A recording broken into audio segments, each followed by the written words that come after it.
আসসালামু আলাইকুম, স্বাগত সবাইকে এনটিভি নিয়মিত আয়োজন সংলাপ প্রতিদিনে। আপনাদের সাথে আছি আমি মোহসেনা শাওন। শুরুতেই দিনের কিছু আলোচিত ঘটনা জানিয়ে দিচ্ছি আপনাদের। ডাকসু নির্বাচনের ভোট গ্রহণ কাল সকল প্রস্তুতি ইতিমধ্যেই সম্পন্ন হয়ে গেছে এবং সবাইকে নির্ভয়ে ভোট কেন্দ্রে যাওয়ার আহ্বান জানিয়েছেন বিশ্ববিদ্যালয়ের ভিসি। সকাল ৮টা থেকে ভোট গ্রহণ হবে এবং বিরতিহীনভাবে এই ভোট গ্রহণ চলবে বিকেল ৪টা পর্যন্ত। এরই মধ্যে সব প্রস্তুতি সম্পন্ন করেছে বিশ্ববিদ্যালয় প্রশাসন। শিক্ষার্থীদের নির্ভয়ে ভোট দেওয়ার আহ্বান জানিয়েছেন ঢাকা বিশ্ববিদ্যালয়ের উপাচার্য। ৮টি কেন্দ্রে ৮১০টি বুথ তৈরি করা হয়েছে। রাতের মধ্যে ব্যালট বাক্স সহ নির্বাচনের বিভিন্ন সরঞ্জাম ভোট কেন্দ্রগুলোতে পাঠানো হবে। এদিকে নির্বাচনকে ঘিরে পুরো ক্যাম্পাসে ৩ স্তরের নিরাপত্তা ব্যবস্থা নেওয়া হয়েছে। ক্যাম্পাসে থাকবে অস্থায়ী পুলিশ কন্ট্রোল রুম। সেখানে আইন শৃঙ্খলা রক্ষায় নিয়োজিত থাকবে পর্যাপ্ত পুলিশ, যেটি ইতিমধ্যেই আমাদেরকে জানানো হয়েছে, এবং নির্বাচনকে ঘিরে পুরো বিশ্ববিদ্যালয়ে সিসি ক্যামেরার আওতায় আনা হয়েছে। এবার নির্বাচনে মোট ভোটারের সংখ্যা প্রায় ৩৯,০০০। ডাকসুতে ২৮টি পদে মোট ৪৭০ জন প্রার্থী প্রতিদ্বন্দ্বিতা করছেন। এটি গেল আমাদের ডাকসু নির্বাচনের যে উল্লেখযোগ্য খবর, সেটি আপনাদেরকে আমরা অল্প করে জানিয়ে দিলাম। এরই সাথে আছে যে জনগণের সিদ্ধান্ত নেবে আগামী দিনে কে দেশ পরিচালনা করবে। ঠাকুরগাঁয়ে বিএনপির যে সম্মেলন হয়েছে সেখানে তারেক রহমান এই কথাটি বলেছেন। অন্যদিকে সন্ত্রাস বিরোধী আইনের সাবেক সচিব আবু আলম শহীদ খান কারাগারে মঞ্চ ৭১ ষড়যন্ত্রে গ্রেফতার হয়েছেন আরও ৫ জন। জেনজি বিক্ষোভে ফুঁসছে কিন্তু পুরো নেপাল। পুলিশের গুলিতে নিহত হয়েছে অন্তত ১৪ জন। সেখানে ইতিমধ্যেই কারফিউ জারি করা হয়েছে। তো দিনের উল্লেখযোগ্য ঘটনাগুলো কিন্তু এগুলিই ছিল। আমরা যদি সময় পাই অবশ্যই এই ঘটনাগুলোতেও একটু আলোকপাত করব। তবে যেহেতু আগামীকাল আপনারা সবাই জানেন যে ডাকসু নির্বাচন, তো জমজমাট হয়ে উঠেছে নির্বাচনের জন্য ডাকসু।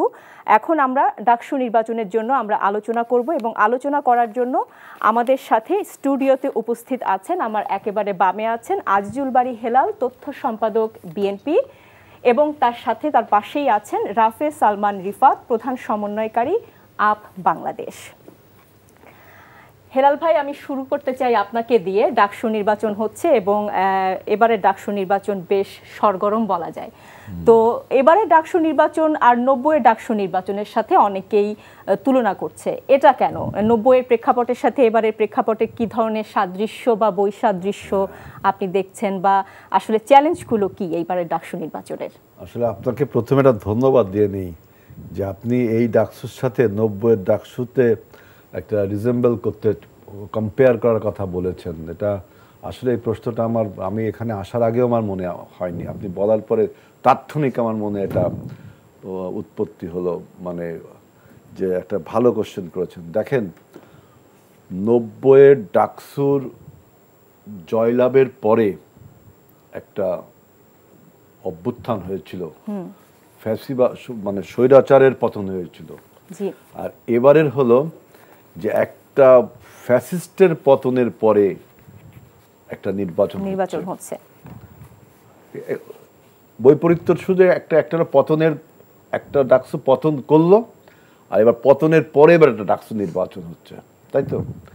এখন এই ডাকসু নির্বাচনটা যখন ঘোষণা করা হলো, আর আগামীকাল সেই ডাকসু নির্বাচন পুরো দেশের ছাত্র সমাজ উৎসবে মেতে উঠেছে, এটা তো ঠিক। এবং আমরা যারা ছাত্র রাজনীতি করতাম বা ছাত্র আন্দোলনের পক্ষের লোক, অনেকে আবার ছাত্র রাজনীতি, ছাত্র আন্দোলন শুনলে নাক ছিটকায় যে ক্যাম্পাসে করা যাবে না, হলে করা যাবে না, অমুক জায়গা করা যাবে না, তমুক জায়গা, এই ধরনের উল্টাপাল্টা বয়ান বলা হয় ছাত্র রাজনীতির বিরুদ্ধে, বলে কিন্তু অনেকে। কিন্তু এই ধরনের ঘটনা তো আসলে বিভিন্ন সময় ঘটেছে। এটার সাথে আমি বলছি যে ডাকসু নির্বাচন যে যখন ডিক্লেয়ারটা হলো, তখন সারা দেশের ছাত্র সমাজ উৎসবে মেতে উঠলো। আগামী বল ডাকসু নির্বাচন, আমরা যারা ছাত্র রাজনীতি করি, ছাত্র আন্দোলন করতাম, ছাত্র আন্দোলনের সাথে জড়িত, আমরা সবাই এই জিনিসটাকে আমরা একটা উৎসব মুখর পরিবেশে পর্যবেক্ষণ করছি, অ্যানালাইসিস করছি, কত কিছু করছি না। অর্থাৎ ছাত্র রাজনীতির সৌন্দর্যের দিকের কথা বলছি। ছাত্র আন্দোলনের সবচেয়ে সৌন্দর্যমত দিক হলো ডাকসু, ছাত্র সংসদ নির্বাচন। ঢাকা ইউনিভার্সিটি হচ্ছে বিদায় ডাকসু, অন্য জায়গা হলে জাকসু, রাকসু, চাকসু, বাকসু, অনেক কিছু হতো, তাই না? ছাত্র আন্দোলনের, ছাত্র রাজনীতির সৌন্দর্যের দিকে কথা বলছি।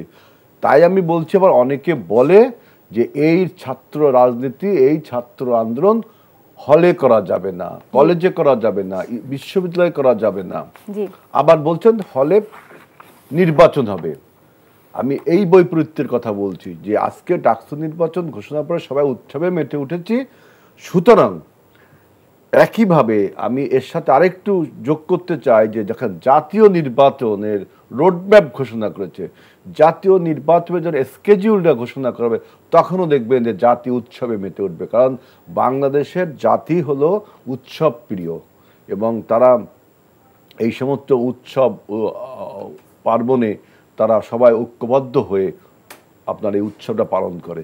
এখন এই ডাকসু নির্বাচনে, আগামীকাল ডাকসু নির্বাচনে প্রথমে বললাম যে আপনার পটভূমিটা বললাম, গুরুত্বপূর্ণ দিক হলো যে আগামী বাংলাদেশ, যেহেতু ডাকসু হলো ঢাকা বিশ্ববিদ্যালয় হলো এই বদ্বীপের এই বাংলা ডেল্টার একটা সভ্যতার সন্তান। আমাদের সভ্যতা, ইতিহাস, ঐতিহ্য, আমাদের স্বাধীনতার যুদ্ধ, আমাদের 90-এর গণ অভ্যুত্থান, আমাদের 24-এর গণ অভ্যুত্থান, আমাদের এই আপনার ভাষাগত যে আমাদের বৈশিষ্ট্য, আমাদের যে জাতিগত বৈশিষ্ট্য, আমাদের ধর্মীয় বৈশিষ্ট্য, আমাদের সাংস্কৃতিক বৈশিষ্ট্য, আমাদের ধর্মীয় সম্প্রীতির যে বৈশিষ্ট্য। কারণ Bangladesh is a land of communal harmony. বাংলাদেশের মতো সাম্প্রদায়িক সম্প্রীতির দেশ আর পৃথিবীর দ্বিতীয়টি আপনি দেখাতে পারবেন না। এবং ঢাকা বিশ্ববিদ্যালয় এই সব সভ্যতার সন্তান। শুধু আগামীকাল ডাকসু নির্বাচনে আমার দৃঢ় বিশ্বাস ঢাকা বিশ্ববিদ্যালয়ের অধ্যয়নরত ছাত্রছাত্রীরা, অর্থাৎ আমাদের আগামী দিনের প্রজন্ম যারা দেশটা পরিচালনা করবে, যারা আগামী দিন বাংলাদেশকে নেতৃত্ব দেবে, তারা এই বাংলাদেশের ইতিহাস, ঐতিহ্য, ধর্মীয় সম্প্রীতি, 71-এর মুক্তিযুদ্ধের যে মাধ্যমে যে বাংলাদেশ, 90-এর স্বৈরাচার পতনের যে বাংলাদেশ, 24-এর ফ্যাসিস্ট পতনের যে বাংলাদেশ, এই পক্ষ বিপক্ষ বিবেচনা করে নিশ্চয়ই তাদের আপনার ভোটটা দিবে।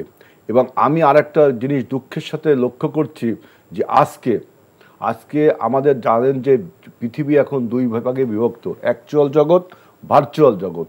এই ডাকসু নির্বাচনে ভার্চুয়াল জগতেও কিন্তু ব্যাপক প্রচারণা হচ্ছে প্রার্থীর পক্ষে বিপক্ষে, তাই না? এটাই স্বাভাবিক। কিন্তু আমি দেখলাম যে এই যে বট যে আইডিগুলো, আমরা সবাই জানি যে রোবটের যে লাস্টের বট, এটার থেকে বট আইডি, এই বট আইডি ব্যবহার হচ্ছে এই আপনার বহুদিন ধরে বাংলাদেশে। কেউ বলে এটা আল বটর বাহিনী, কেউ বলে লাল বাহিনী, লাল বটর বাহিনী।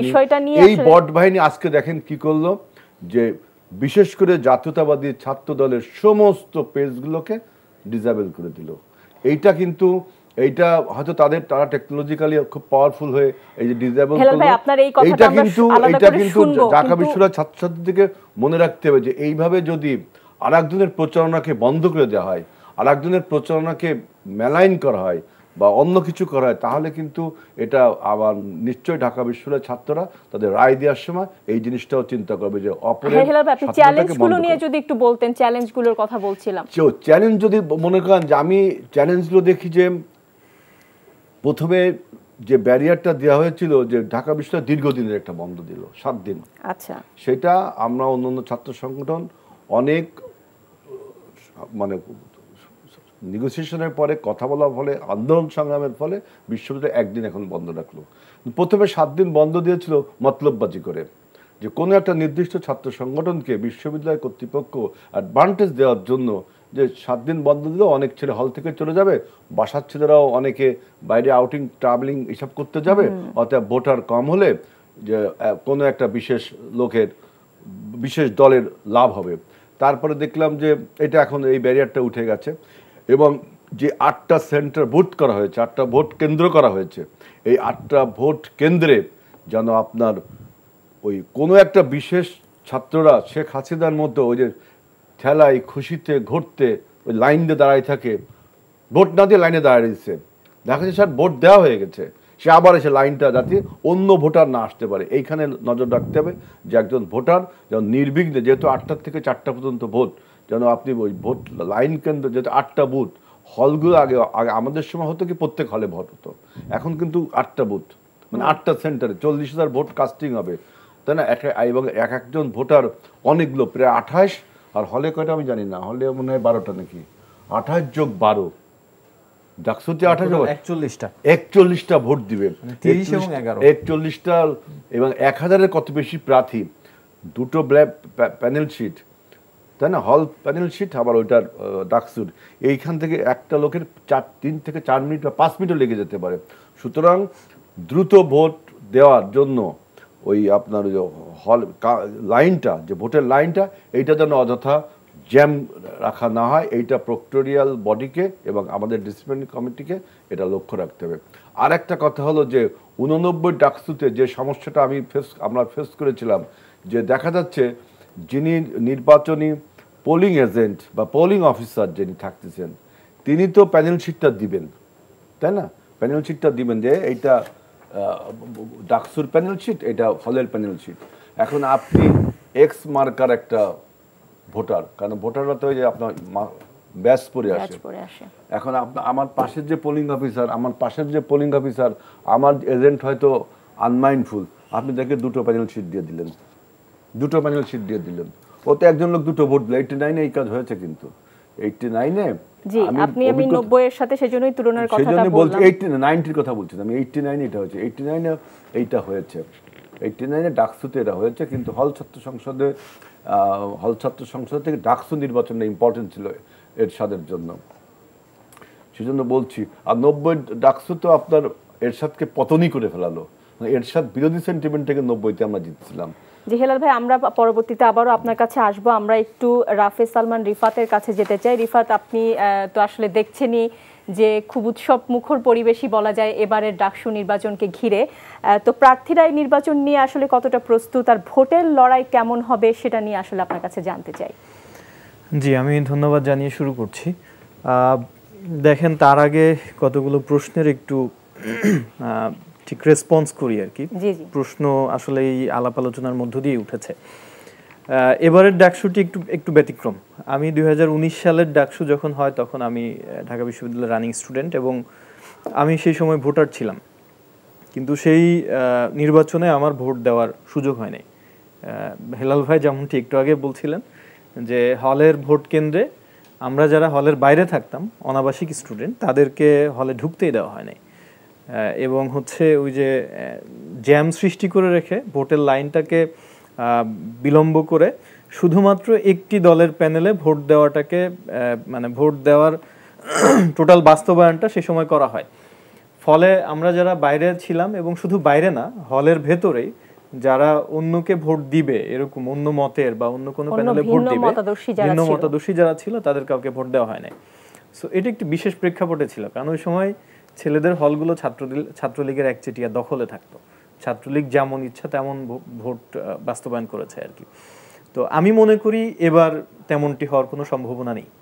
মানে 24-এর এত বড় একটি গণঅভ্যুত্থানের পরে এই মুহূর্তে ঢাকা বিশ্ববিদ্যালয়ের যে পরিস্থিতি এবং যেই ধরনের কম্পিটিটিভনেস আমরা দেখছি, গত 1 মাস ধরে ঢাকা ইউনিভার্সিটি ক্যাম্পাসে 2-3টি প্যানেল নয়, এখন প্যানেল হচ্ছে 6-7টি। এর বাইরে স্বতন্ত্র ক্যান্ডিডেট আছে যারাও যথেষ্ট সম্ভাবনাময়। সো এতগুলো কম্পিট করার মতো পটেনশিয়াল ক্যান্ডিডেট যখন আছে, এবং একই সাথে প্রত্যেকটা রাজনৈতিক শক্তি, অর্থাৎ ছাত্রদল বা ছাত্র শিবির বা বাংলাদেশ গণতান্ত্রিক ছাত্র সংসদ বা ধরেন স্বতন্ত্র অন্যান্য যে প্যানেলগুলো আছে বা স্বতন্ত্র প্রার্থী আছে, প্রত্যেকেরই জনপ্রিয়তা আছে, প্রত্যেকেরই ভোটার বেজ আছে, আবার একই সাথে প্রত্যেকের সাংগঠনিক ক্যাপাসিটিও আছে। সো আমার মনে হয় যে আগের মতো 90 বা 89-এর যে ঘটনা বললেন বা 2019 সালে আমরা যেটি দেখেছি, এবার সেটি হওয়ার সম্ভাবনা খুবই কম। মানে আমি সেরকম কোনো সিচুয়েশন দেখি না। দ্বিতীয়ত দেখেন, গত 16 বছরে পুরো ঢাকা বিশ্ববিদ্যালয় ক্যাম্পাস 2015 সাল থেকে 2023 সাল পর্যন্ত আমি ক্যাম্পাসে ছিলাম, টোটাল মাস্টার্স পাস করা পর্যন্ত। এই সময়টাতে ক্যাম্পাসে একচেটিয়াভাবে ছাত্রলীগ তার নিজের আধিপত্য বিস্তার করে রেখেছিল হলগুলোতে, কোনো সন্দেহ নেই। এবং হলে খুব অসুস্থ এক ধরনের কালচার তৈরি করে রেখেছিল, যেটি হলে রাতের বেলা গেস্ট রুম করানো হবে ইমিডিয়েট সিনিয়র ব্যাচ, তারপরের ইমিডিয়েট জুনিয়র ব্যাচকে। একই সাথে বাধ্যতামূলকভাবে ছাত্রলীগের মিছিলে নিয়ে যাওয়া হবে। ছাত্রলীগের বিভিন্ন কর্মসূচিতে তাদেরকে উপস্থিত করাটা ছিল কাইন্ড অফ জোরপূর্বক, অবশ্যই সেখানে থাকতেই হবে। ছাত্রলীগের বিরুদ্ধে কারোর বলার কোনো মানে স্পেস ছিল না, ন্যূনতম স্পেস ছিল না। একই সাথে বিরোধী মতের কেউ আছে এরকম যদি, যেমন ধরেন ছাত্রদল হলে থাকতে পারতো না, ছাত্রদলের সন্দেহে ক্যাম্পাসে নির্যাতন করা হয়েছে, সবচেয়ে বেশি ভিকটিম হয়েছে ছাত্র শিবির। ক্যাম্পাসে কাউকে সন্দেহ হলে শিবির ট্যাগ দিয়ে যদি তাকে সারা রাত ধরে গেস্ট রুমে নিয়ে গিয়ে নির্যাতন করা হতো, তাহলে আসলে তার বিরুদ্ধে কেউ মুখ খোলার সাহস পেত না। সো এরকম একটা ডিহিউম্যানাইজড পরিবেশের মধ্য দিয়ে ক্যাম্পাসের সাধারণ শিক্ষার্থীদেরকে যেতে হয়েছে, এবং বিশেষ করে তার মানে কি মূল ভিকটিম ছাত্রদল এবং ছাত্র শিবিরই ছিল তখন বেশিরভাগ। আপনি বামপন্থী ছাত্র সংগঠনগুলো বিশেষ করে যারা এখন অনেক প্রতিক্রিয়াশীল রাজনীতি করছে, আমরা চোখে দেখছি, তাদের তো গত 16 বছরে খুব বেশি এরকম গেস্ট রুমে নির্যাতনের শিকার হয়েছে বা হলের মধ্যে ধরে নিয়ে গিয়ে নির্যাতন করেছে, এরকমটি তো পাবেন না। এরকম কোনো নজির আমার সামনে নেই অ্যাটলিস্ট। সো এই যে এরকম একটা ভীতির সংস্কৃতি, এটি শুধুমাত্র ছাত্রদল বা শিবিরকে একটা ভীতিকর পরিবেশের মধ্যে রেখেছিল, বিষয়টি এরকম নয়। একদম সাধারণ শিক্ষার্থী যারা স্কুল কলেজ অথবা মাদ্রাসা থেকে ঢাকা ইউনিভার্সিটিতে ভর্তি হওয়ার পরে এখানে এসে ফার্স্ট ইয়ারে গণরুমে থেকেছে, তারা সব সময় ভীতিকর অবস্থার মধ্যে থাকতো। বিশেষ করে মাদ্রাসা থেকে যারা আসতো তারা সবাই এক ধরনের ভীতির মধ্যে থাকতো যে এই না বুঝি আমাকে শিবির ট্যাগ দেয়, আমি নামাজ পড়ি আমাকে শিবির ট্যাগ দেওয়া হবে, আমি দাঁড়িয়ে রাখি আমাকে শিবির ট্যাগ দেওয়া হবে। এই যে ট্যাগিং এর রাজনীতি, এই ট্যাগিং এর রাজনীতি করার কারণে গত 16 বছর ধরে ক্যাম্পাসে এক ধরনের ভীতির পরিবেশ তৈরি হয়েছিল, এবং এই ভীতির পরিবেশটা প্রথম কাটে হচ্ছে 2019 সালের ডাকসুর মাধ্যমে। এই ডাকসুর পরে কিন্তু সবাই ছাত্রলীগের বিরুদ্ধে বিশ্ববিদ্যালয়ের ফেসবুক গ্রুপগুলোতেও ওপেনলি লেখালেখি শুরু করে, বিশেষ করে যারা অনাবাসিক ছাত্রছাত্রী ছিল। তো এই পরিবেশটা কায়েম হয়েছিল, এবং ডাকসুর 2019 সালের ডাকসু নির্বাচনের পরে যে উদাহরণটি তৈরি হয় যে ডাকসু যদি দেওয়া হয় তাহলে ক্যাম্পাস আর একচেটিয়াভাবে দখলে রাখা সম্ভব হয় না। দেখেন, যেই কারণে আমি মনে করি যে ঢাকা বিশ্ববিদ্যালয় প্রতিষ্ঠার পর 1971 সাল পর্যন্ত 30টা ডাকসু নির্বাচন হয়, কিন্তু 71-এর পর থেকে গত 54 বছরে আজ পর্যন্ত মাত্র 7টা ডাকসু নির্বাচন হয়েছে। এবং খুবই দুর্ভাগ্যজনকভাবে হেলাল ভাই যেটি বললেন যে 1990-এর ডাকসু ইলেকশনের পরে এরশাদের মতো স্বৈরাচারের পতন ঘটিয়েছে এই ছাত্র সমাজ, আনফরচুনেটলি তার পরবর্তী 28 বছরে কোনো ডাকসু হয় নাই। কারণ প্রত্যেক সরকার যখন ক্ষমতায় আসছে তখন দেখছে যে এই ডাকসু ইলেকশনের মাধ্যমে ক্যাম্পাসে যদি স্বাধীন স্বতন্ত্র শক্তিশালী ছাত্র শক্তি মানে ছাত্রদের ফোর্স থাকে, ছাত্র নেতৃত্ব থাকে, তাহলে ক্যাম্পাসকে সরকারের অনুগত রাখা সম্ভব হয় না। সো আমি এই আজকের এই সুযোগের মধ্য দিয়ে বলতে চাই যে যেই সরকারি ক্ষমতায় আসুক, আমরা ধারণা করছি যে সামনে বিএনপি হিলাল ভাইয়ের দল ক্ষমতায় আসতে পারে, আমরা চাইবো যে প্রতি বছর যাতে একাডেমিক ক্যালেন্ডার ধরে ডাকসু নির্বাচন হয়, এবং ডাকসু নির্বাচন যাতে সাধারণ শিক্ষার্থীদের ছাত্রছাত্রীদের একটা কমন মৌলিক অধিকার হয়ে দাঁড়ায় যে আমরা প্রতি বছর ভোট দিয়ে আমাদের ছাত্র নেতৃত্ব নির্বাচন করার, নেতৃত্বও যদি না বলি ছাত্র প্রতিনিধি নির্বাচন করার সুযোগ পাচ্ছে এটার মধ্য দিয়ে। যে আসুক, ফেয়ার কম্পিটিটিভ এবং ওপেন একটা পরিবেশ থাকবে, ট্রান্সপারেন্ট পরিবেশ থাকবে। সেই পরিবেশের মধ্য দিয়ে ছাত্রদল, শিবির বা গণতন্ত্রকামী যে ধরনের যতগুলো ছাত্র সংগঠন আছে বা স্বতন্ত্র প্যানেল হতে পারে বা স্বতন্ত্র শিক্ষার্থী হতে পারে, যে কেউ নির্বাচনের মধ্য দিয়ে নেতৃত্বে উঠে আসুক, ছাত্র প্রতিনিধি হিসেবে গড়ে উঠুক। এটার মধ্য দিয়ে দেখবেন যে আগামীর যে আমরা একটি গণতান্ত্রিক বাংলাদেশের উত্তরণের সম্ভাবনা খুঁজছি এবং একটি সুন্দর সম্প্রীতির বাংলাদেশ, কমিউনাল হারমোনির যে বাংলাদেশ খুঁজছি, সেই বাংলাদেশ প্রতিষ্ঠিত হতে পারে যদি আমরা এরকম ফেয়ার ডেমোক্রেটিক একটা সিস্টেম ডেভেলপ করতে পারি, যে সিস্টেমটা আনটাচড থাকবে, কোনো সরকারি বায়াসনেস বা মানে রুলিং পার্টির কোনো বায়াসনেস ওখানে থাকবে না। সো এটি হচ্ছে আমার প্রথম দাবি সবার প্রতি, আমরা যাতে সবাই সচেতন থাকি। এবং তারপর আরেকটা বিষয় একটু অ্যাড্রেস করি, সেটি হচ্ছে দেখেন হলে ছাত্র রাজনীতি হবে না এরকম একটি আলাপ হেলাল ভাই তুললেন, এটিকে আমি একটু অ্যাড্রেস করি। সেটি হচ্ছে এই জিনিসটা আসছে গত 16 বছরের এই যে অত্যন্ত ভীতিকর যেই আতঙ্কের যে পরিবেশের কথা আমি একটু আগে বললাম সেটার কারণে। কারণ সবাই দেখেছে যে হলে ছাত্র রাজনীতি হলে হলে কিভাবে ছাত্র রাজনীতিটা ফাংশন করে। সো যদি ডাকসু ইলেকশনের পরে আমরা সবাই মিলে এই পরিবেশের ব্যাপারে অঙ্গীকারবদ্ধ হতে পারি এবং ইন প্র্যাকটিস আমরা যদি কালচারালি অর্থাৎ পলিটিক্যাল কালচারের মধ্যে আমরা এটি দেখাইতে পারি যে না হলে সবাই যে মতের পথের যে কোনো আদর্শের বা যে কোনো রাজনৈতিক মতাদর্শের ছেলে মেয়ে হলে থাকতে পারে, পাশাপাশি সহাবস্থান করতে পারে, তাদের মধ্যে ছাত্র কল্যাণমূলক একটা প্রতিযোগিতা থাকতে পারে, এরকম যদি হয় তাহলে কিন্তু হলেও ছাত্র রাজনীতির যে ক্রিয়াকলাপ সেটি মানে হওয়ার ক্ষেত্রে আমার মনে হয় যে সাধারণ শিক্ষার্থীরা বা সামগ্রিকভাবে অধিকাংশ শিক্ষার্থীরা এতে কোনো বাধা দিবে না। কিন্তু যদি আবার আগের মতো ভীতিকর পরিস্থিতি ফিরে আসে, যদি আগের মতো আবার ফার্স্ট ইয়ারের স্টুডেন্টদেরকে জোর করে গেস্টরুম গণরুম করানো হয়, এরকম পরিবেশ যদি কায়েম হয় বা হলে শুধুমাত্র রুলিং পার্টির ছাত্র রাজনৈতিক দল বা ছাত্র সংগঠন তারা যদি আধিপত্য বিস্তারের বা দখলদারিত্বের রাজনীতি করে, তাহলে কিন্তু সাধারণ শিক্ষার্থী থেকে শুরু করে সবাই মিলে এই জিনিসটাকে প্রোটেক্ট করা শুরু করবে। আমি জাস্ট এক্সাম্পল দিই, ছাত্র দলের যখন হল কমিটি দেয় কিছুদিন আগে, তখন ওই দিন রাতেই শিক্ষার্থীরা ছাত্র দলের হল কমিটি দেওয়ার প্রতিবাদে রাতের বেলা বিশেষ করে মেয়েদের হলগুলোতে নারী শিক্ষার্থীরা প্রোটেস্ট শুরু করে এবং হলের মধ্যে যে ছাত্র সংগঠনই সেটি শিবির, বাকছাস বা ছাত্রদল, তাদের জনকল্যাণমূলক যে বা ছাত্র কল্যাণমূলক যে কার্যক্রমগুলো ছিল, যেমন শিবির হচ্ছে পানির ফিল্টার দিয়েছিল, বাকছাস হচ্ছে আরো এরকম কিছু বিষয় ছাত্রদের জন্য দিয়েছিল, এই কন্ট্রিবিউশন গুলো কিন্তু সবাই মিলে সাধারণ শিক্ষার্থী সহ শুরু করে সবাই মিলে এই জিনিসগুলোকে ছুঁড়ে ফেলে দেয়, ভেঙে ফেলে দেয়।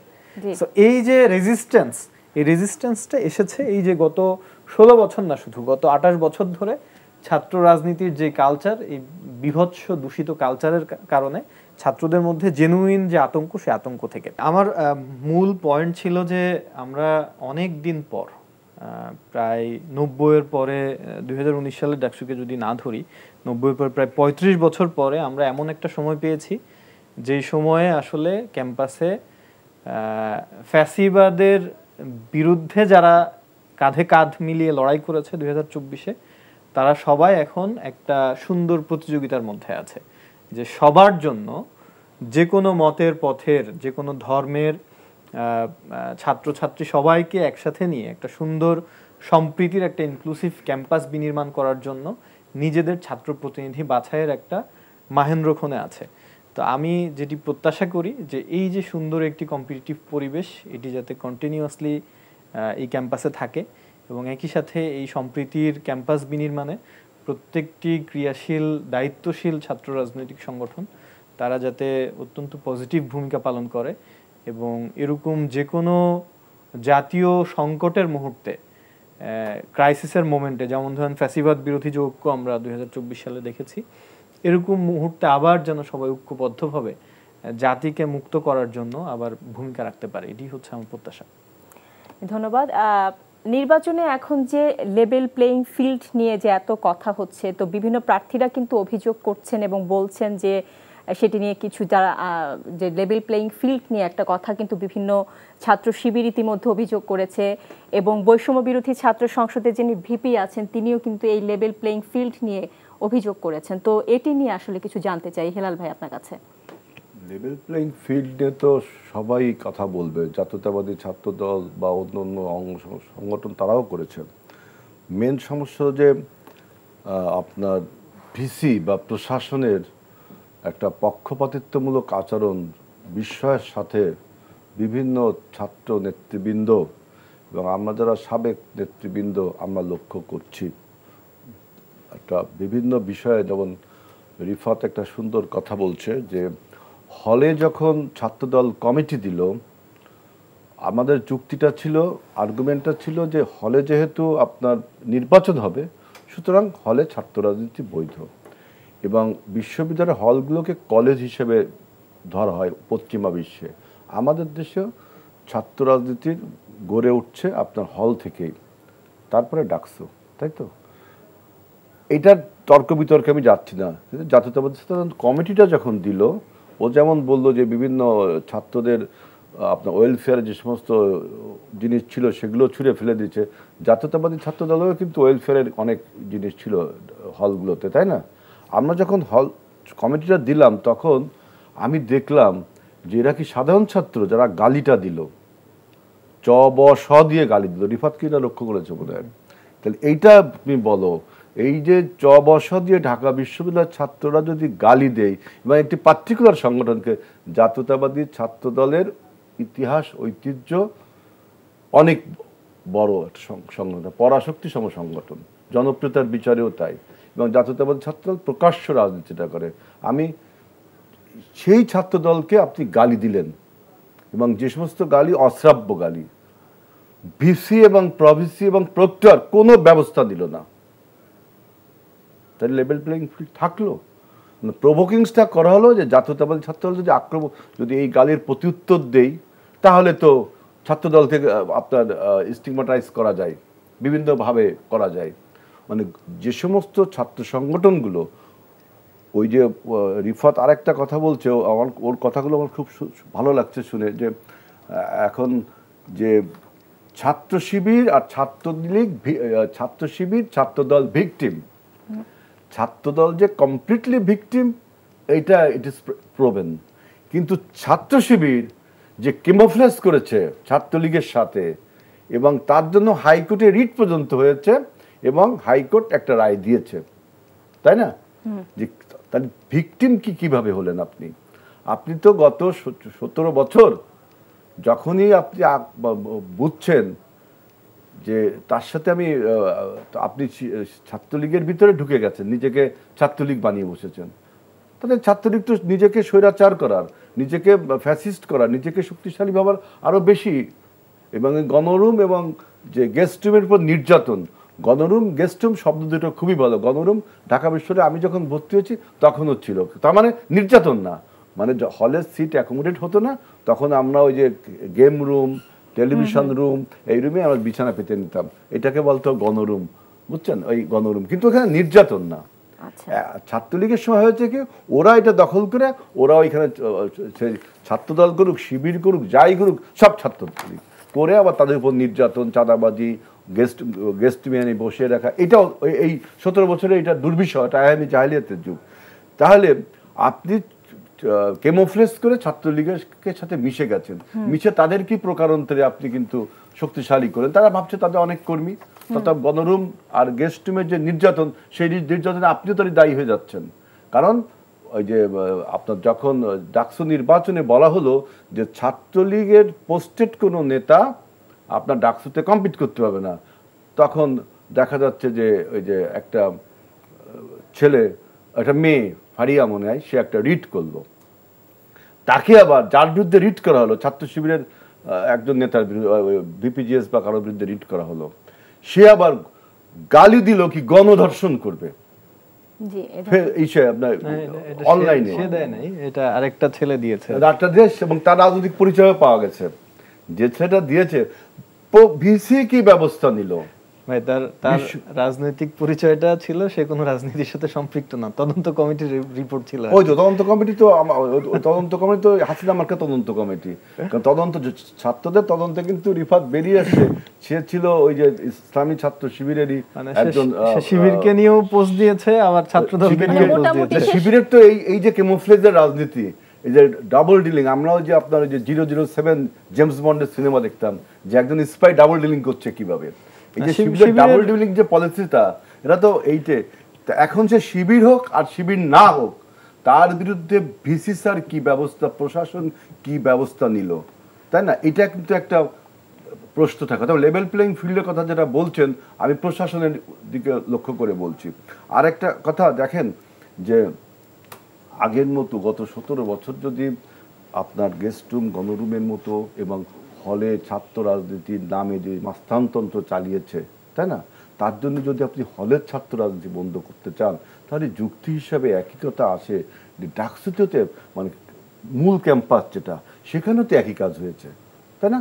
সেখানে রাজনীতিও বন্ধ করে দেওয়া। সারা বাংলাদেশে তো আওয়ামী লীগ এই কাজটা করেছে, এই ফ্যাসিস্ট এই কাজটা করেছে। প্রান্তরে প্রান্তরে কাউকে রাজনীতি করতে দিয়েছে? তার মানে কি আপনি টোটাল বাংলাদেশের সব রাজনীতি বন্ধ করে দিবেন? এটা একটা অযৌক্তিক কথা না, তাই না?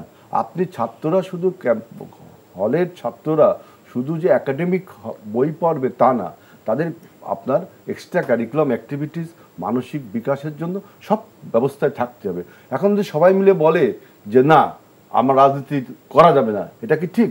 অনেক বিশ্ববিদ্যালয় দেখি লেখে যে রাজনীতি মুক্ত ক্যাম্পাস। আমার খুব খারাপ লাগে যে এই বিশ্ববিদ্যালয়ের যে প্রশাসন, যে শিক্ষক, তারা কি এই ছাত্রদেরকে শুধু গ্রন্থকিট বানিয়ে দিতে রাখতে চায়, নাকি তাদেরকে সুনাগরিক হিসেবে পৃথিবী বৈশ্বিক জ্ঞান সম্মান এবং বাংলাদেশের নেতৃত্ব তৈরি করতে? ওই যে রিফাত বলছে যে ছাত্র প্রতিনিধি, আমি রিফাতের সাথে একটু যে আমাদের নেতৃত্ব দরকার, বাংলাদেশ চালানোর জন্য নেতৃত্ব দরকার, এবং ছাত্ররাই আগামী দিন বাংলাদেশকে নেতৃত্ব দেবে। এই জন্য আমি বলি ব্যক্তিগতভাবে, ছাত্র রাজনীতি হলো নেতা তৈরির একটা কারখানা। বাংলাদেশের নেতৃত্ব দেওয়ার জন্য প্রচুর লোক প্রয়োজন। আরেকটা রিফাত বলছে, এটা একটু আমি পরিশুদ্ধ করতে চাই, যে 90-এর পরে ডাকসু না হওয়া।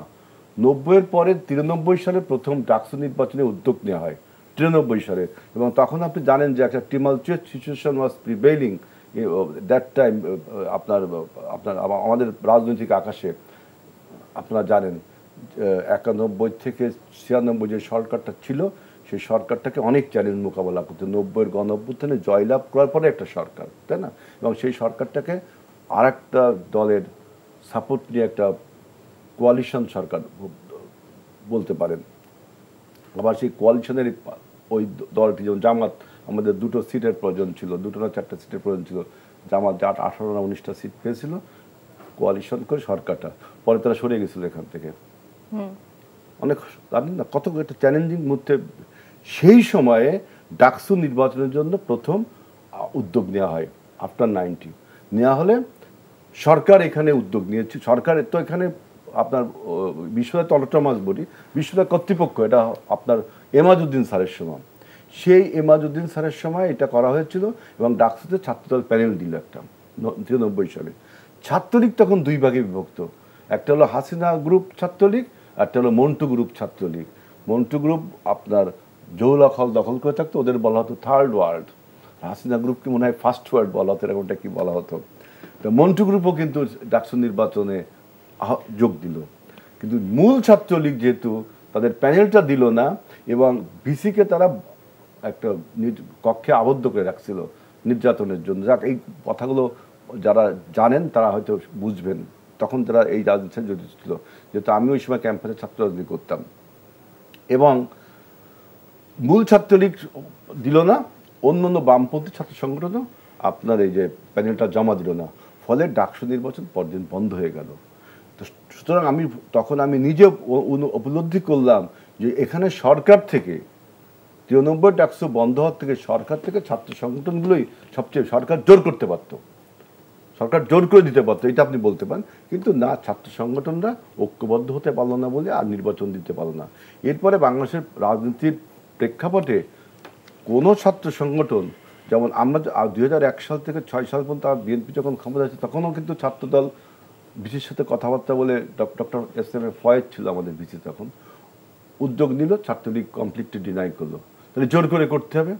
কিন্তু এটা ঠিক এই 24-এর গণ অভ্যুত্থানের পরে যে পরিবেশটা তৈরি হয়েছে, বিশ্ববিদ্যালয়ের যে অটোনমাস বডি তাকে ফাংশনিং করার, তাকে পাওয়ারফুল হয়েছে। অতএব কোনো ছাত্র সংগঠন যদি নির্বাচনে না আসে, তাহলে সেই ছাত্র সংগঠনই ক্ষতিগ্রস্ত হবে। এই 24-এর গণ অভ্যুত্থানের ফলে এই পরিবর্তনটা আমি মনে করি যে হবে। সরকার যেই গঠন করুক আপনার এই নির্বাচনের পরে, এই যে জাতীয় নির্বাচনের পরে, অন্তত ডাকসু বা ছাত্র সংসদ নির্বাচনগুলো। আর দেখো একটা রিয়েলিটি, রিফাত, তুমিও ছাত্র রাজনীতি নিশ্চয়ই করেছো, আমি দেখেছি। আমি যখন ছাত্রদের সভাপতি ছিলাম, আমি বিভিন্ন কলেজে যেতাম, প্রত্যেক কলেজের অধ্যক্ষকে, মানে যে প্রিন্সিপালকে আমি অনুরোধ করতাম যে আপনি ছাত্র সংসদ নির্বাচন দেন না কেন। প্রত্যেকটা ছাত্র আমাকে বলছে, ছাত্রলীগ, ছাত্রদল, ছাত্র শিবির সবাই বলছে যে এই অধ্যাপক সাহেব উনি ছাত্র সংসদ নির্বাচন দিতে চায় না। কারণ ছাত্র সংসদ নির্বাচন দিলে ওই প্যারালাল একটা অ্যাডমিনিস্ট্রেশন কিন্তু দাঁড়ায় যায়, এবং এখানে কিন্তু ইকোনমি, টাকা পয়সার একটা বিষয় আছে। মানে ছাত্র সংসদে একটা আলাদা বাজেট থাকে। হ্যাঁ, আপনার হলের যে ফিস্টগুলো হয়, হলে খেলাধুলা হয়, নাটক হয়, বিভিন্ন রকম অনুষ্ঠান হয়, এগুলো সব ছাত্ররা তাদের নেতৃত্ব দিয়ে পরিচালনা করে, এই টাকাটাও ছাত্ররা খরচ করে। আর প্রিন্সিপাল স্যারের সমস্যা হলো টোটালটা আমি নিব, টোটালটা আমি খরচ করবো, টোটালটা আমি শিক্ষক রাজনীতি পুরো এটা কলেজের শিক্ষক রাজনীতি, কলেজের ওই প্রিন্সিপাল আমি দেখলাম। আমি বাংলাদেশের প্রান্ত অঞ্চলে প্যানেল পরিচিতি যাইতাম, তো যেসব কলেজে হইতো না ওই সব কলেজে প্রিন্সিপালের কাছে জিজ্ঞেস করতাম, ছাত্রদের কাছে জিজ্ঞেস করতাম, তারা বলতো যে এই শিক্ষা প্রশাসন বা কলেজ প্রশাসন দে আর ভেরি মাচ ইনডিফারেন্ট এই ছাত্র সংসদ নির্বাচন দেওয়ার জন্য, কারণ প্যারালাল অ্যাডমিনিস্ট্রেশন তারা চায় না। ডাকসুতে অন্তত মানে এই বিশ্ববিদ্যালয়গুলোতে এরকম হবে না আমার দৃঢ় বিশ্বাস, কারণ এটা অনেক অবজারভেশন, অনেকে লক্ষ্য করে এই জিনিসটা। সুতরাং আমি বলছি যে ডাকসু নির্বাচন যে 90-এর পরে হয়নি, এটা শুধু যদি ওইসব সরকারকে দোষ না দিয়ে, সরকারকে আপনি দোষী করেন, পাশাপাশি বিশ্ববিদ্যালয়ের যে প্রশাসনগুলো ছিল, কলেজের যে প্রশাসনগুলো ছিল, তাদের নিষ্পৃহতা, তাদের ওই যে বললাম না প্যারালাল অ্যাডমিনিস্ট্রেশন তারা চায় না। আপনার শিক্ষকদের নির্বাচন প্রত্যেক বছর হচ্ছে, সে আপনার ঝড় ঝঞ্ঝা, বৃষ্টি বাদল, মারামারি কাটাকাটি যাই হোক, আপনার লাল দল, নীল দল, সবুজ দল, পিঙ্ক, আরো কত দল, তাদের নির্বাচন তো বন্ধ হচ্ছে না। আপনার কর্মচারীদের নির্বাচন বন্ধ হচ্ছে না, ছাত্রদেরটা বন্ধ করে দিতে হবে। কারণ ছাত্র সংসদে হলে একটা, এবার যেমন ডাকসুতে দেখেন যে আমরা 301টা সংস্কার প্রস্তাব দিয়েছিলাম এই বিসি স্যারের কাছে, একটা সংস্কার প্রস্তাব নেই। আমরা সংস্কার প্রস্তাব দিয়েছিলাম, যেমন এখন হল সংসদ, ছাত্র সংসদের প্রধান হলো ভিসি স্যার। আমরা বলছিলাম যে না, এটা একজন প্রেসিডেন্ট থাকবে, সে হবে ভিপি, তো ওটা পি হয়ে গেল প্রেসিডেন্ট। পশ্চিমা বিশ্বে কিন্তু এই নিয়ম, প্রেসিডেন্ট হবে আর ভিপি হবে 2 জন, প্রত্যেক দল 2টো দিতে হবে, একজন নারী প্রতিনিধি, একজন পুরুষ, মানে ছাত্র ছাত্রী। তাহলে ভিপি 2টা আমরা পাইলাম। আর এইভাবে আমরা 301টা সংস্কার প্রস্তাব, আমি সব মনে নেই। আমি প্রথমে দেখলাম যে 2টা ভিপি হবে, যখন দেখলাম ছাত্র দলের ওই চেকলিস্টে 2টা ভিপি, তখন আমি দেখলাম হ্যাঁ তাই তো, ইউরোপ আমেরিকার বিশ্ববিদ্যালয়ে তো প্রেসিডেন্ট আছে, আমরা তো ভিপি বলি, ওরা তো প্রেসিডেন্ট বলে। এবং প্রেসিডেন্ট আমি দেখেছি যে ভিসি প্রেসিডেন্ট একই রকম আপনার এক ধরনের পাওয়ার এনজয় করে। আমাদের এই ভিসি মহোদয়রা, আমাদের এই কলেজের অধ্যাপক মহোদয়, মানে অধ্যক্ষরা, তারা কিন্তু এই জিনিসটা মেনে নিতে পারে না, ছাত্ররা প্রতিনিধিত্ব করুক। সুতরাং শুধু সরকারকে দোষ দিলে আপনার কিন্তু এটা হবে না। সেজন্য আমি এই জন্য বলছি যে আপনারা যদি এক নাগারে বলতেই থাকেন যে সরকার, প্রশাসনের অনেক ভূমিকা, প্রশাসনের সবচেয়ে, প্রশাসন যদি ইনিশিয়েটিভ নেই, আপনার সরকার কি না করবে? প্রশাসন যদি ইনিশিয়েটিভ নেই না, এই যে এবার দেখেন প্রশাসন ইনিশিয়েটিভ নিয়েছে, সরকার কি না করেছে? যদি এটা, আমি তো বললাম বিএনপি আমলে 93 সালে যখন ইমাদুদ্দিন স্যার ইনিশিয়েটিভ নিল, তখন বিএনপি কি না করেছে নাকি? অন্যান্য ছাত্র সংগঠনগুলো করেনি, বিসি স্যার সেটাকে অর্গানাইজ করতে পারেনি, এবং তখন রাজনৈতিক পরিস্থিতিও ওরকম একটা ভালো ছিল না, আমি বলেছি। এবং 2019 সালের যে ডাকসু নির্বাচনটা রিফাত বললো, এটা তো একটা মতলববাদীর নির্বাচন। এটা তো শেখ হাসিনাই সিদ্ধান্ত নিয়েছে কে ভিপি হবে, কে জিএস হবে। আমি মনে করি এবার ডাকসুতে যেন ভিসি স্যারকে এবং প্রশাসনকে, যে ডাকসুর যে পরিচালনা কমিটি আছে, তারা যেন প্রশ্নবিদ্ধ না হয়। এই যে কম্পিটিটিভ নির্বাচন, রিফাত যেটা বলেছে, I do agree with him, যে হ্যাঁ এটা কম্পিটিটিভ নির্বাচন, হুয়েভার হি মে বি, জয়লাভ জারি হোক, কিন্তু নির্বাচনটা ফ্রি, ফেয়ার, ক্রেডিবল হতে হবে। তাহলে হবে কি আগামী জাতীয় নির্বাচনটাও, কারণ আপনি এইটাকে ডাকসুকে যদি একটা ক্ষুদ্র একটা ট্রায়াল বেসিসে ধরেন, ওরে স্যাম্পল টেস্টে ধরেন, জাতীয় নির্বাচন 300 আসন, আর এখানে মনে করেন একটা আসন, এটাকে যদি পাইলট প্রজেক্টিং ধরেন, তাহলে কি হচ্ছে? এইখানে যদি কোনো কালিমা লিপ্ত হয়, তাহলে আমরা মনে করবো যে এই আমাদের আগামী ডাকসু জাতীয় নির্বাচনটাও আপনারা করতে পারবেন না আমাদের। সুতরাং এই ডাকসু নির্বাচনটা মডেল হতে পারে, তাহলে আমাদের জাতীয় নেতাদের উপরে একটি চাপ তৈরি হবে। সুতরাং আমি মনে করি যে একটা কম্পিটিটিভ নির্বাচন, প্রতিযোগিতামূলক, হুয়েভার হি মে বি, সে যেই জিতুক। হেলাল ভাই যেটি বলছিলেন সেটার মানে পরিপ্রেক্ষিত আপনি কিছু বলতে পারেন। এবং আপনার কাছে আমার একটি প্রশ্ন আছে, সেটি হচ্ছে গণ অভ্যুত্থান পরবর্তী ডাকসু নির্বাচন ছাত্রদের আসলে চাওয়া পাওয়ার প্রতিফলন হবে বলে কি আপনার কাছে মনে হয়? আর এবার বিভিন্ন দলের ব্যানারে কিন্তু আমরা দেখছি যে প্রার্থীরা নির্বাচনে দাঁড়াচ্ছে এবং স্বতন্ত্র প্রার্থীরা কিন্তু বেশ মনোযোগ কাটছেন ভোটারদের, তো এ ব্যাপারেও কিছু বলবেন? আপনি হেলাল ভাই যেটি বলেছেন সেখান থেকেও আপনি কিছু বলতে পারেন। হেলাল ভাইয়ের প্রেক্ষাপট থেকে আমি জাস্ট একটু পজিটিভ দিক দেখি, যে ধরেন 93-এর এক্সাম্পল দিলেন উনি, এই বিষয়গুলো আসলে আমরা আমাদের জন্মেরও আগে ঘটেছে। আমরা আসলে জানি না কোন কোন প্রেক্ষাপটে কেন, বাট আমরা ইন জেনারেলি মনে করি যে মানে একটা জেনারেলাইজড ধারণা তৈরি হয়ে গেছে যে যেই সরকার ক্ষমতায় থাকে সেই সরকার মনে করে যে ডাকসু ইলেকশন হলে, টিপিক্যালি স্বাধীনতার পরে এটা দেখা গেছে যে ডাকসুতে যারা জিতে আসছে তারা সাধারণত ওই সরকারি দলের বাইরের যেই ছাত্র সংগঠন আছে তাদের মধ্য থেকে জিতে এসেছে। তো এটা ছাড়াও ধরেন আমরা 19 সালের এক্সাম্পল থেকেও দেখি যে 2019 সালে যখন নুরুল ইসলাম নূর ভিপি হয়, তারপরে ক্যাম্পাসের পরিস্থিতির মধ্যে এক ধরনের চেঞ্জ আসে, ছাত্রছাত্রীরা কথা বলা শুরু করে। সো এটি আমাদের একটি জেনারেল পারসেপশন ছিল, কিন্তু উনি যেই প্রেক্ষাপটটা বললেন সেই প্রেক্ষাপটটা যদি বাস্তব হয়ে থাকে তাহলে এখানেও এক ধরনের বাস্তবতা আছে। আমি মনে করি যে 90-এর দশকে রাজনৈতিক যেই পরিস্থিতি ছিল, 80-90-এ আমরা ক্যাম্পাসে ওপেন গোলাগুলি মার্ডার হতে শুনেছি আর কি, সেই জায়গা থেকে এখন অনেক চেঞ্জ হয়ে এসেছে। অনেক চেঞ্জ হয়ে আসার মাঝখানে একটা সময় গেছে 16 বছরে একচেটিয়া একক আধিপত্য বিস্তারের মাধ্যমে ক্যাম্পাসে সমস্ত প্রকারের বিরোধী মতকে দমন করা, কিন্তু 24-এর পরে এটি পুরোপুরি এখন ডিফারেন্ট একটা পরিবেশ। আমরা চাই যে এই পরিবেশটা বজায় থাকুক, এটি একটি বড় পজিটিভ চেঞ্জ, এই পজিটিভ চেঞ্জটা দরকার ছিল এবং আমরা মনে করি যে এখানে কমন কিছু জায়গায় আমাদের সবার মধ্যে একতাবদ্ধতা থাকবে, আমরা সবাই এক থাকব। যেমন ধরেন ক্যাম্পাসে এরকম সহাবস্থানের প্রশ্নে সবাই যাতে এক থাকি, এমন কোনো টক্সিক এনভায়রনমেন্ট ক্রিয়েট না করি যেখানে এক দল আরেক দলের মুখ দেখা দেখি বন্ধ, এটি আমরা চাই না। এগুলোই হয়ে আসে কিন্তু সব সময় আমরা এখন এটি চাই না। যদি প্রতি বছর এরকম ডাকসু কার্যকর থাকে তাহলে আমি মনে করি যে এটি আর হবে না। দ্বিতীয়ত, জাতির যে কোনো প্রেক্ষাপটে যখন প্রয়োজন, যেমন ন্যাশনাল ইন্টারেস্টের জায়গায়, দেশ বিরোধী কোনো কর্মকাণ্ডের ইস্যুতে যখন জাতির প্রয়োজন, তখন ছাত্ররা যাতে যে কোনো রাজনৈতিক, যেমন 24-এ আমরা যে একতা দেখেছি, ইউনিটি দেখেছি, যে কোনো রাজনৈতিক দলের ছাত্র সংগঠনে সবাই যাতে এরকম এক হয়ে যেতে পারে, এরকম একটি সহাবস্থান সম্প্রীতির পরিবেশ খুবই কাম্য আমাদের কাছে। আর প্রতিফলন ঘটবে কিনা যেটি বলছেন, আমি খুবই আশাবাদী, কারণ গত এই 2 সপ্তাহ জুড়ে বিভিন্ন ছাত্র সংগঠনের যে প্যানেলগুলো আছে এবং স্বতন্ত্র যারা আছে তাদের যে ইশতেহারগুলো দেখেছি, তারা ছাত্রদেরকে যা অফার করছে, যা তাদের যে প্রপোজিশনগুলো, তাদের নির্বাচনী যে ম্যানিফেস্টো, এই প্রত্যেকটা জায়গায় তারা যথেষ্ট পরিমাণ খুব সলিড ভাবে একদম ধরেন ছাত্রছাত্রীদের জেনুইন যে সমস্যাগুলো সেগুলোকে অ্যাড্রেস করার চেষ্টা করেছে এবং সেই সমস্যাগুলোকে কিভাবে সলভ করা যায় প্রশাসনকে চাপ দিয়ে এবং একই সাথে সম্মিলিতভাবে সবাইকে সাথে নিয়ে, শুধুমাত্র একটি দলের কথা চিন্তা করে না বা একটি গোষ্ঠীর কথা চিন্তা করে না, সকল শিক্ষার্থীকে সামনে রেখে শিক্ষার্থীদের প্রবলেমগুলোকে সলভ করার জন্য যেই ধরনের কষ্ট তারা করেছেন, যেই মেধাশ্রম দিয়েছেন, এটিকে আমি অত্যন্ত ইতিবাচকভাবে দেখি। একই সাথে এই যে তাদের যে প্রচারণা দেখলাম, মানে খুবই অবাককর ব্যাপার, অত্যন্ত ক্রিয়েটিভ সব প্রচারণা কৌশল আমরা দেখেছি, সেটা ছাত্রদল, ছাত্র শিবির, স্বতন্ত্র প্যানেল, স্বতন্ত্র যারা এককভাবে দাঁড়িয়েছেন সবার কাছ থেকে। সো আমরা এটার মাধ্যমে প্রমাণিত হয় যে ঢাকা বিশ্ববিদ্যালয়ের শিক্ষার্থীরা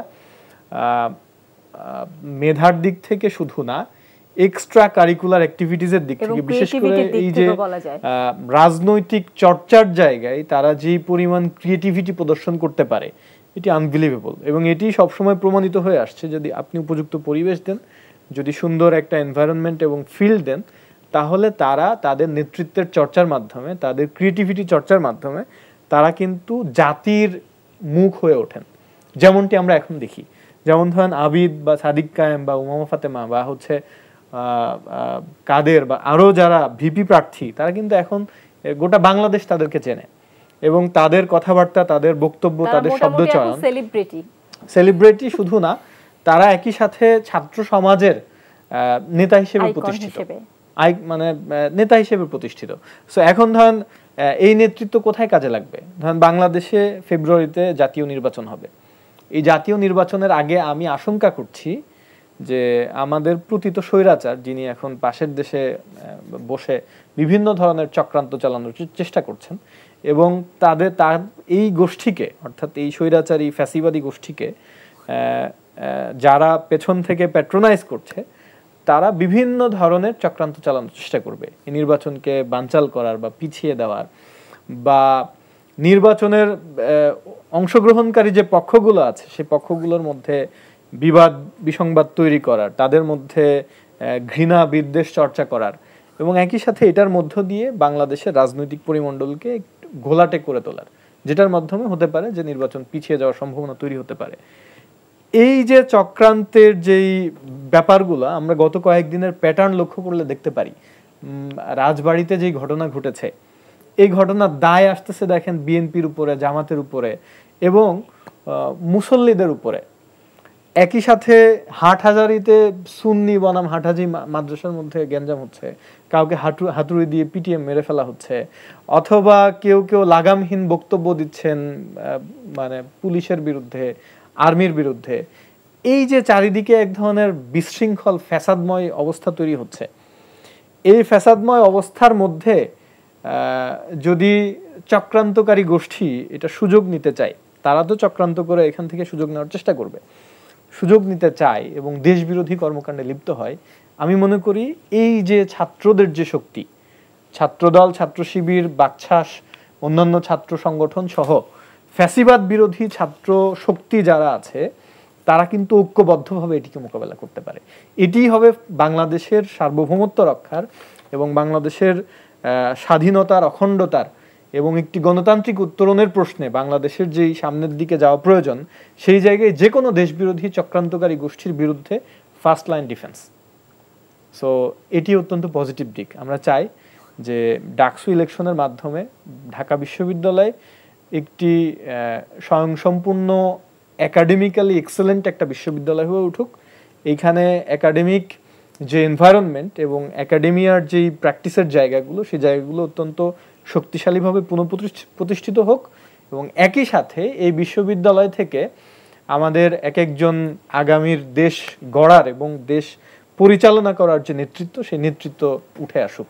এই দুই ধারার নেতৃত্ব যদি আমরা এখান থেকে বের করে নিয়ে আসার মতো একটা সিস্টেম এই ডাকসুর মাধ্যমে প্রতিষ্ঠিত করতে পারি, তাহলে আমি মনে করি এটি বাংলাদেশের জন্য সবচেয়ে শক্তিশালী একটি প্রতিষ্ঠান হিসেবে প্রতিষ্ঠান হবে, এবং সেটা আমরাও আশা করি। হেলাল ভাই, আপনার কাছে আমাদের হাতে একেবারেই কম সময়, আপনি আপনার কাছে জাস্ট 2-3 লাইনে আমরা শুনতে চাই যে গেস্ট রুম, গণরুম কালচার বন্ধ করার কথা কিন্তু ছাত্রদল তাদের নির্বাচনী ইশতেহারে বলেছে, এবং এটা নিয়ে আমাদের রিফাতও কিছুক্ষণ আগে কথা বলছিলেন। তো এইটা কি আসলে বাস্তবসম্মত, কতটুকু তারা কি করতে পারবে, নাকি শুধুমাত্র প্রতিশ্রুতি দেওয়ার জন্যই কথাগুলো বলা? না, প্রতিশ্রুতি দিয়ে যদি না রাখে তাহলে তো পরবর্তী ডাকসু হবে সেখানে ভালো একটা শিক্ষা পাবে। রিফাত খুব সুন্দর করে ছাত্র রাজনীতির সৌন্দর্য দিকগুলো বলেছে, যে 90 বলেছে, কিন্তু যে কথাটি সে বলেছে যে 90-এর আগে বা 90-এর পরে ঢাকা বিশ্ববিদ্যালয়ের লাশ পড়তো, গুলি হতো, হত্যাকাণ্ড হতো, কিন্তু এখন রিফাত সেই বন্দুক এবং রাইফেলের ব্যবহার না হলে আমাদের বাকশাসের যে ভিপি প্রার্থী আব্দুল কাদেরের যে বক্তব্যটা, যে ডাকসুতে আমার জেতা লাগবে না, কেবল বেঁচে থাকতে চাই, এটাও তো এক ধরনের হত্যার শামিল। এটাকে একটু পলিটিক্যাল রেটরিক মনে করি। না, তারপরে বলছে সে ঘুমোতে পারে না, মাঝরাতে জেগে ওঠে, শরীর কাঁপতে থাকে, কারণ সে রাজাকার বলেছে। সে রাজাকার বলেছে বিধায় তাকে এমন আক্রমণাত্মক ভাষা ব্যবহার করা হয়েছে, মানে বট বাহিনী যেটা বলছি, এমন ভাষা ব্যবহার করছে, সে নিজেকে মৃত বলে মনে করছে, যে আমি বট বাহিনী খুবই সক্রিয় এবারে। সুতরাং এইটাও তো এক ধরনের লাশ পড়ে যাচ্ছে ক্যাম্পাসে। ওই যে আগে রক কাটতো, এখন আপনার লাশ, ওই যে আমার আর বেঁচে থাকতে ইচ্ছা লাগে না, যেটা লাগবে না আমাকে, আমি একটা মানুষের কতটুকু ধৈর্য ধরতে পারি, আব্দুল কাদেরের সেই আহাজারি। সুতরাং এটা থেকেও ছাত্র সমাজকে মনে রাখতে হবে যে সেই লাশ পড়ার দিন চলে গেলেও আপনার বট বাহিনীর মাধ্যমে মানুষকে এই যে ওরে কি কয় স্লাট শেমিং, বডি শেমিং, এই শব্দগুলো, সাইবার বুলিং, এই শব্দগুলো কিন্তু আমাদের সময় ছিল না। এখন ছেলেরা খুব সুন্দর টার্মিনোলজি তারা ইন্ট্রোডিউস করেছে এবং এটা খুব ভালো লাগবে। এইটার যে আঘাত, সেই আঘাতে শুধু রাজাকার বলেছে, এই জন্য একটা মেয়েকে গণধর্ষণ করতে চাইলো। সেই জন্যই বলছি যে ছাত্রছাত্রীদেরকে সিদ্ধান্ত নিতে হবে যে অন্তত সাইবার বুলিং এবং এই যে আপনার ওই যে স্লাট শেমিং এগুলো যেন না করা হয়। এগুলো কিন্তু এক ধরনের হত্যাকাণ্ড। আব্দুল কাদেরের মতো যেন কাউকে আহাজারি না করতে হয়। এই জন্যই ঢাকা বিশ্ববিদ্যালয়ের ছাত্ররা আগামী দিনে অন্তত বাংলাদেশের একই সাথে তাদের যে শুধু যে ছাত্রদের অধিকার নিয়ে ছাত্র আন্দোলন কথা বলে তা কিন্তু না, ছাত্রদের আপনার শিক্ষার যে গুণগত মান, শিক্ষার প্রসার, শিক্ষা শেষে কর্মসংস্থান, একই সাথে দেশের স্বাধীনতা সার্বভৌমত্ব যদি লঙ্ঘিত হয় তাহলেও কিন্তু ছাত্ররা কথা বলে।